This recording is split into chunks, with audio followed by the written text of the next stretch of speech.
Hello everyone, आपका बहुत बहुत स्वागत है आपका अपने चैनल हिंदी साहित्य सागर में।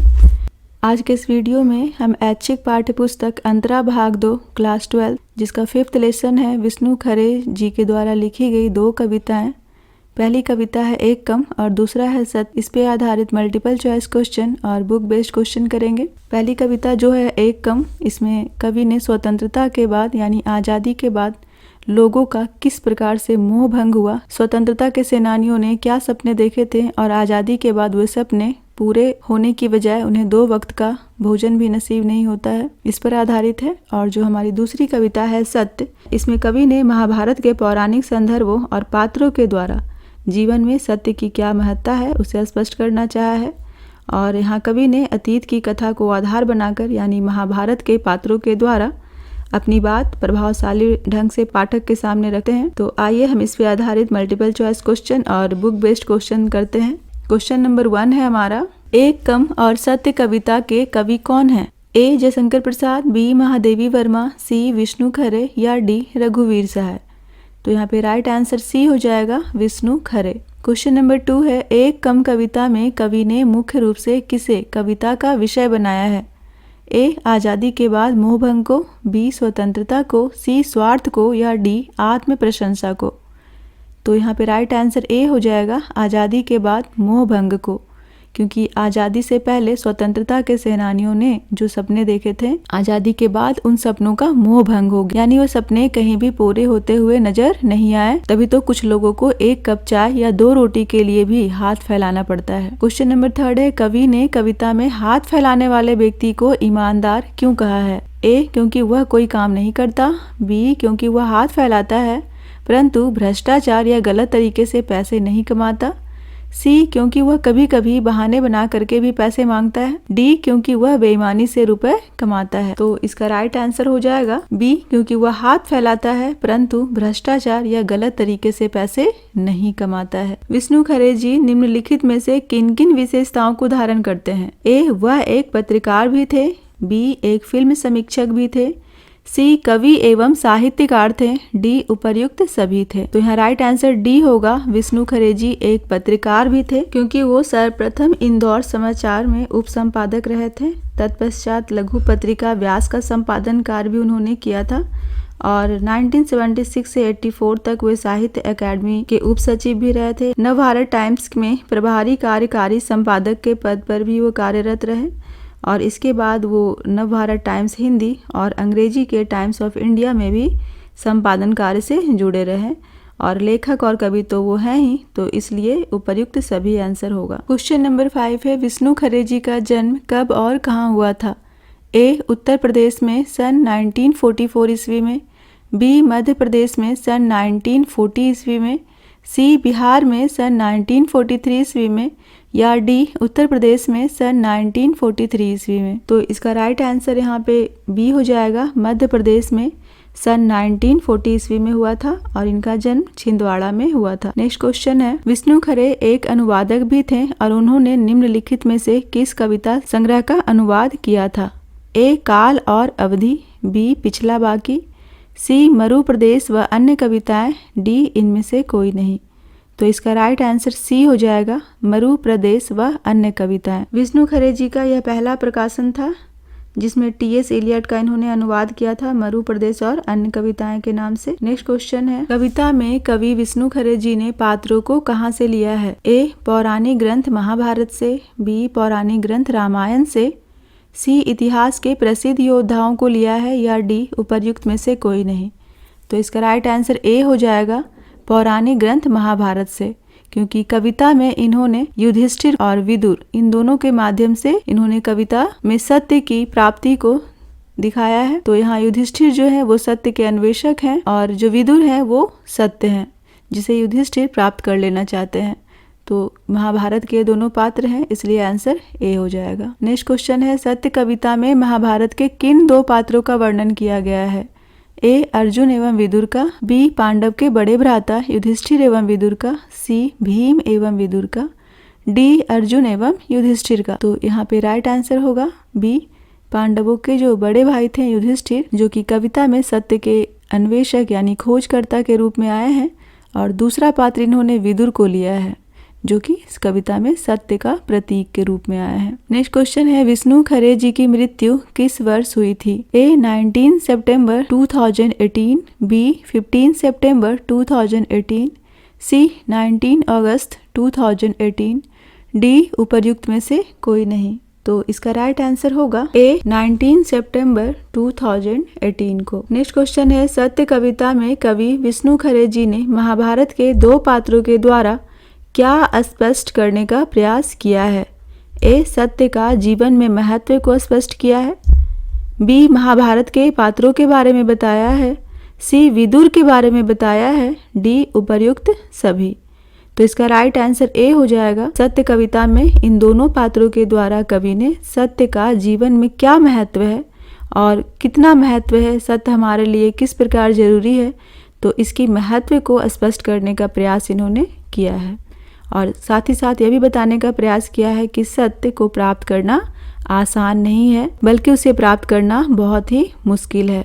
लेकिन जब हम उसके पीछे पड़ जाते हैं और सत्य को प्राप्त करने की इच्छा रखते हैं तो एक ना एक दिन सत्य हमारे सामने जरूर आ जाता है। नेक्स्ट क्वेश्चन है, कवि के अनुसार निम्नलिखित में से सत्य के बारे में क्या सही है? ए जब हम सत्य को ढूंढते हैं तो सत्य भी हमारी परीक्षा लेता है, बी हम जितना सत्य के पास जाते हैं सत्य उतना ही हमसे दूर भागता है, सी परंतु एक दिन वह हमारी साहस और हिम्मत देखकर रुक जाता है, डी उपर्युक्त सभी। तो यहाँ राइट आंसर डी हो जाएगा। ये सारे ही ऑप्शन सही हैं। जब हम सत्य को प्राप्त करना चाहते हैं तो सत्य बहुत आसानी से हमें प्राप्त नहीं होता है, बल्कि वह भी हमारी साहस और हमारी हिम्मत की परीक्षा लेता है। और हम जितना उसके पास जाते हैं अगले ही पल ऐसा लगता है कि सत्य उतना ही हमसे दूर चला गया। और जब हम प्रयास करते रहते हैं, उसे प्राप्त करने की इच्छा लगातार बनाए रखते हैं और साहस के साथ आगे बढ़ते रहते हैं, तो एक ना एक दिन सत्य क्या होता है, हमें प्राप्त हो जाता है। नेक्स्ट क्वेश्चन है, कवि कहते हैं कि 1947 के बाद से अनेक लोगों को अनेक तरीकों से माला माल होते हुए देखा है। इस पंक्ति के द्वारा कवि के अनुसार निम्नलिखित में से कौन कौन से तरीकों को अपनाकर लोग मालामाल बन गए हैं? ए धोखाधड़ी करके, बी ठगी करके, सी बड़े बड़े भ्रष्टाचार करके, या डी उपर्युक्त सभी। तो यहाँ राइट आंसर डी हो जाएगा। कवि ने स्पष्ट रूप से कविता में यह बताया है कि बहुत सारे ऐसे लोग हैं जो आजादी के बाद गलत तरीकों को अपनाकर यानी भ्रष्टाचार करके अनैतिक कार्यों में लिप्त होकर के वो मालामाल हो गए हैं। क्वेश्चन नंबर 13 है, मैं तुम्हारा विरोधी, प्रतिद्वंदी या हिस्सेदार नहीं। इससे कवि का क्या अभिप्राय है, यानी क्या मतलब है? ए कवि भी ईमानदार है और किसी भी प्रकार का कवि भ्रष्टाचार या अनैतिक काम नहीं करेगा, बी कवि भी बेईमानी करता है, सी कवि समाज में रहता है और वह समाज से डर भी रखता है, इसलिए वह उनके साथ नहीं है, डी उपर्युक्त में से कोई नहीं। तो इसका राइट आंसर हो जाएगा कि कवि ईमानदार है और वह किसी भी प्रकार का भ्रष्टाचार या अनैतिक काम नहीं करेगा, इसलिए वह ऐसा कहता है कि मैं तुम्हारा प्रतिद्वंदी या विरोधी या हिस्सेदार नहीं हूँ। क्वेश्चन नंबर 14 है, एक कम कविता में कवि ने स्वयं को लाचार क्यों बताया है? ऑप्शन ए है, उसे इस बात का एहसास है कि यदि वह कोशिश करते तो शायद कुछ कर पाते, बी क्योंकि कवि चाह करके भी उन लोगों की मदद नहीं कर पा रहा है। यहाँ पे उन लोगों का तात्पर्य है जो ईमानदार लोग हैं, यानी जो कवि के सामने एक कप चाय या 2 रोटी के लिए हाथ फैला रहे हैं, सी वह भ्रष्टाचारी लोगों को सामने देखकर भी उनके खिलाफ नहीं बोल सकता, डी इनमें से कोई नहीं। तो इसका राइट आंसर हो जाएगा बी, क्योंकि कवि चाह करके भी उन लोगों की मदद नहीं कर पा रहा है।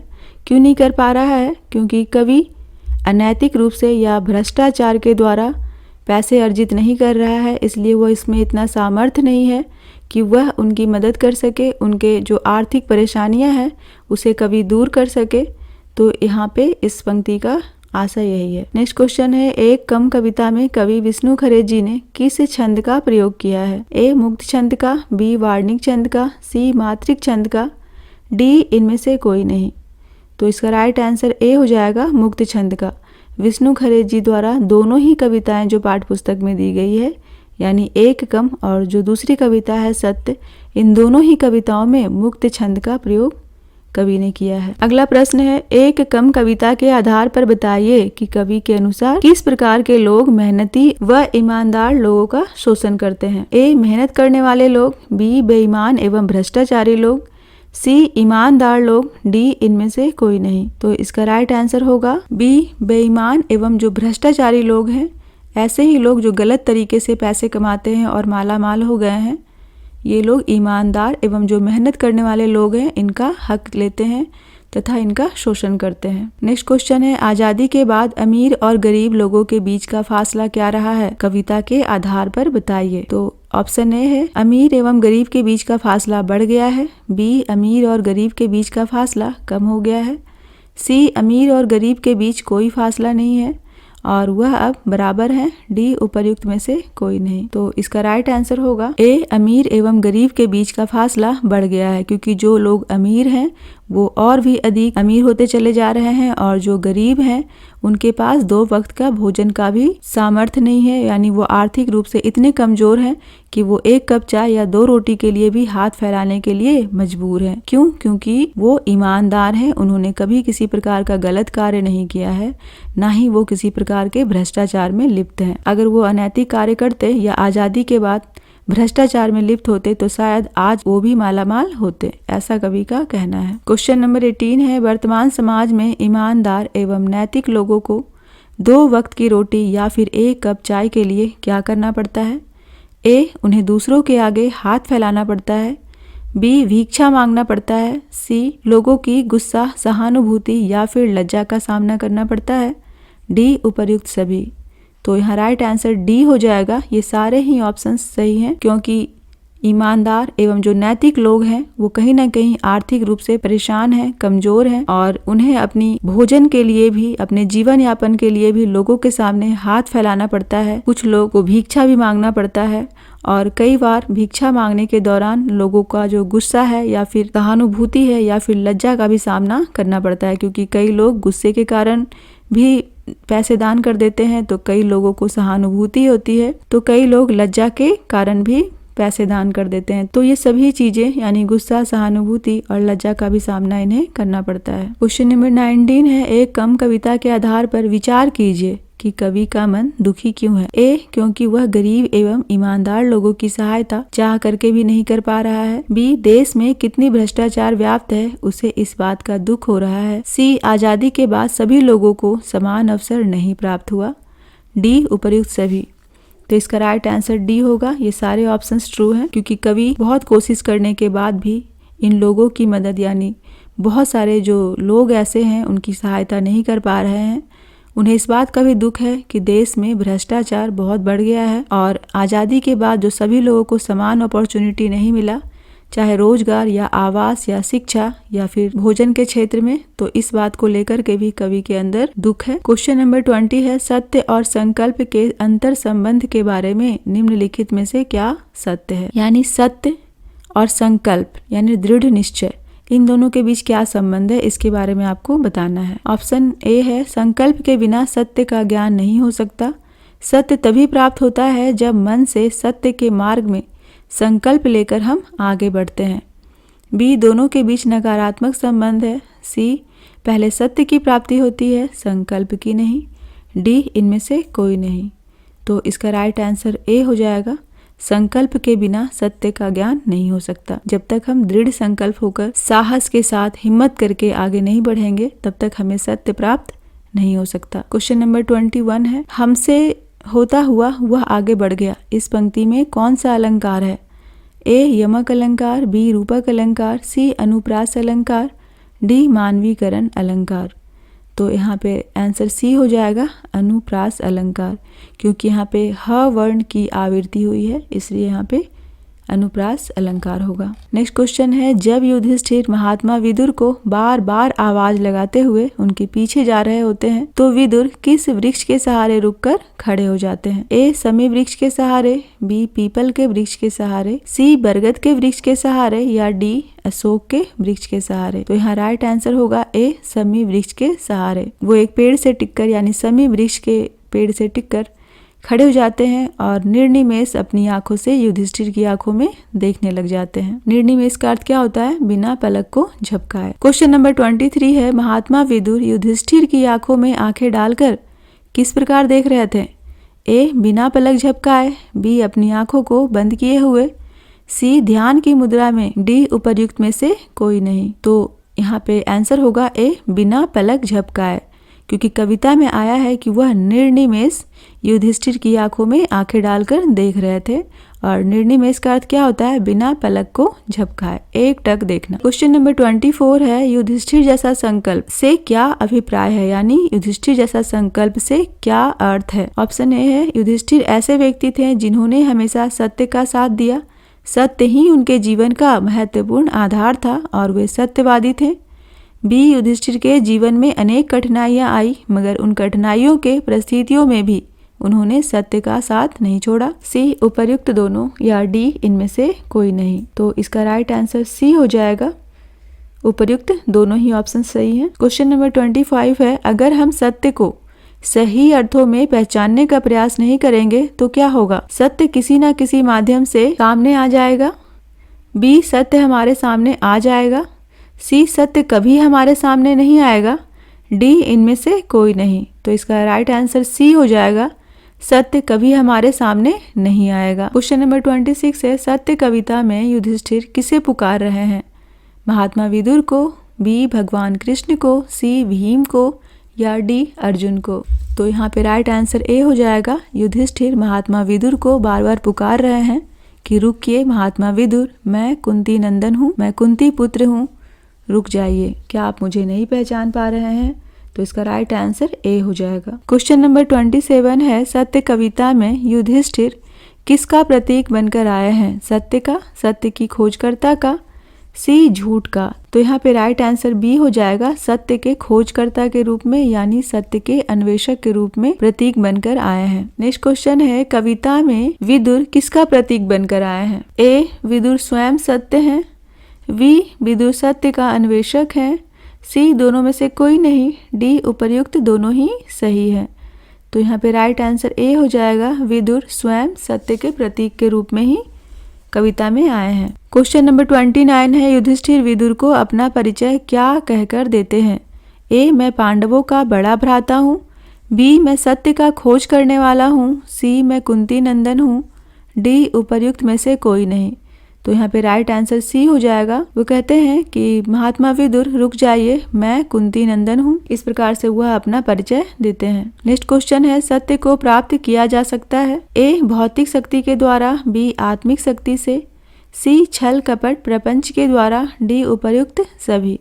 तो यहाँ राइट आंसर बी हो जाएगा, सत्य की प्राप्ति हम केवल और केवल आत्मिक शक्ति के द्वारा ही कर सकते हैं। अब हम पाठ्य पुस्तक आधारित प्रश्न उत्तर करेंगे, जिसमें हमारा पहला क्वेश्चन है, कवि ने लोगों को आत्मनिर्भर, मालामाल और गतिशील होने के किन किन तरीकों की ओर संकेत किया है? अपने शब्दों में लिखिए। तो इसका आंसर होगा, कवि कहते हैं कि लोगों ने खुद को आत्मनिर्भर, मालामाल और गतिशील बनाने के लिए क्या किया है? बेईमानी का रास्ता चुन लिया है। लोग अपना जेब भरने के लिए कुछ भी कर सकते हैं, यहाँ तक कि लोगों ने धोखाधड़ी, भ्रष्टाचार, बेईमानी और ठगी जैसे अनेक रास्तों को अपना लिया है।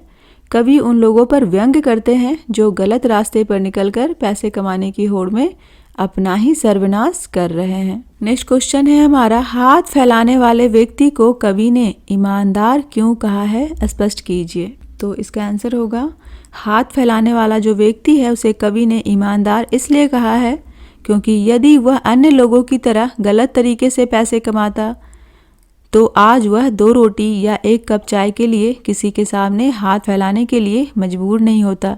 इसलिए ऐसा व्यक्ति भले ही आलसी हो सकता है या छोटा मोटा धोखेबाज हो सकता है, झूठ बोल सकता है, परंतु बेईमान नहीं हो सकता। इसलिए कवि ऐसे लोगों को ईमानदार की श्रेणी में रखता है। क्वेश्चन नंबर 3 है, 1947 से अनेक तरीकों से माला माल हुए, किंतु विमुद्रीकरण होने से उन स्थितियों में बदलाव आया है या नहीं? प्रश्न में ये कहा जा रहा है कि ऐसे लोग जो आज़ादी के बाद गलत तरीके से पैसे या भ्रष्टाचार या अनैतिक कार्यों में लिप्त होकर या ठगी करके जो पैसे कमाए हैं, तो क्या जो विमुद्रीकरण हुआ यानी डीमोनेटाइजेशन हुआ, तो क्या उन लोगों पर इसका असर पड़ा? तो हमें इसका आंसर लिखना है। तो आंसर क्या होगा कि 1947 के बाद जो लोग अनेक तरीकों को अपनाकर माला माल हुए, यानी कि जो गलत रास्ता अपनाकर माला माल हुए, उन लोगों पर विमुद्रीकरण का बहुत अधिक प्रभाव नहीं पड़ा। क्यों? क्योंकि वे लोग कुछ समय के लिए परेशान तो हुए, परंतु उन लोगों को अधिक नुकसान नहीं हुआ, क्योंकि जो विमुद्रीकरण के बाद की प्रक्रिया को सही तरीके से संयोजित नहीं किया जा सका। क्वेश्चन नंबर 4 है, मैं तुम्हारा विरोधी, प्रतिद्वंदी या हिस्सेदार नहीं। इस पंक्ति से कवि का क्या आशय है, क्या अभिप्राय है, क्या अर्थ है? तो आंसर होगा, कवि उन व्यक्तियों को संबोधित करते हुए कहते हैं जो भ्रष्टाचार में लिप्त है, यानी जो गलत काम कर रहा है, जो अनैतिक तरीके से पैसे कमा रहा है। संबोधित करते हुए कवि कहते हैं कि तुम्हें मुझसे डरने की या प्रतिस्पर्धा यानी कंपटीशन या प्रतियोगिता करने की जरूरत नहीं है, क्योंकि मैं तुम्हारा प्रतिद्वंदी नहीं हूँ। इसका अर्थ यह है कि कवि यह कहना चाहते हैं कि वह उन लोगों के कंपटीटर नहीं है, प्रतिद्वंदी नहीं है, क्योंकि कवि उन लोगों की तरह अनैतिक रूप से या भ्रष्टाचार के द्वारा पैसे नहीं कमा सकता या नहीं कमा रहा है। इसलिए भ्रष्टाचारी उन्हें अपना प्रतिद्वंदी या कंपटीटर ना समझें। क्वेश्चन नंबर 5 है, भाव सौंदर्य स्पष्ट करना है आपको, यानी ये जो पंक्ति दी गई है इसका क्या भाव है, इसे अपने शब्दों में लिखना है। 1947 के बाद से डैश डैश गतिशील होते देखा है। ये जो पूरी पंक्ति है इसका आपको अर्थ स्पष्ट करना है, भाव स्पष्ट करना है। कभी यहाँ पे क्या कहना चाहते हैं कि मैंने 1947 के बाद से बहुत से लोगों को बहुत सारे तरीकों से, यानी हेरा फेरी, सच झूठ, धोखे के सहारे आत्मनिर्भर, धनवान और गतिशील होते देखा है। वह अपने जीवन में आगे बढ़ रहे हैं और अपना स्वार्थ सिद्ध कर रहे हैं। उन्हें दूसरे से कोई मतलब नहीं है, वो स्वार्थी हो गए हैं। 6 नंबर है, मानता हुआ कि हाँ मैं लाचार हूँ, डैश डैश एक मामूली धोखेबाज। इस पंक्ति का आपको भाव स्पष्ट करना है, यानी अर्थ बताना है जो इसके पीछे के भाव हैं। तो उत्तर होगा, इन पंक्तियों के माध्यम से कवि कहते हैं कि मैं इतना लाचार हूँ कि मैं उन लोगों की मदद नहीं कर पाता जो व्यक्ति मेरे सामने एक कप चाय या 2 रोटी के लिए हाथ फैलाता है, क्योंकि लेखक ने भ्रष्टाचार एवं गलत तरीकों को अपनाकर कभी भी पैसा नहीं कमाया है। इसलिए वह इतना सामर्थ्य नहीं है, उसमें इतनी आर्थिक रूप से वह इतना मजबूत नहीं है कि वह सबकी मदद कर सके। इसलिए वह खुद को कामचोर भी बताते हैं, साथ ही साथ अपने आप को धोखेबाज इसलिए कहते हैं क्योंकि वह उन लोगों की मदद नहीं कर पा रहे हैं जो व्यक्ति उनके समक्ष हाथ फैला रहे हैं। ग है, तुम्हारे सामने बिल्कुल डैश डैश लिया है हर होड़ से। तो ये जो पंक्ति है कविता में, इसका भी हमें भाव स्पष्ट करना है। तो उत्तर क्या होगा, कभी अपने आप को ईमानदार लोगों के सामने कुछ भी नहीं समझते हैं। कवि के अनुसार लज्जा रहित, इच्छा रहित व्यक्ति वह है जो किसी भी प्रकार की प्रतियोगिता और टकराव की स्थिति से दूर रहना चाहते हैं। तो यहाँ पर यह क्वेश्चन आंसर समाप्त होता है। उम्मीद है मल्टीपल चॉइस क्वेश्चन और बुक बेस्ड क्वेश्चन जो भी मैंने इस वीडियो में करवाया है आपको क्लियर हो गया होगा। फिर भी यदि आपको किसी भी प्रकार का कोई डाउट हो चैप्टर से रिलेटेड या क्वेश्चन आंसर से रिलेटेड, तो आप इसे नीचे कमेंट बॉक्स में लिख सकते हैं। Thank you.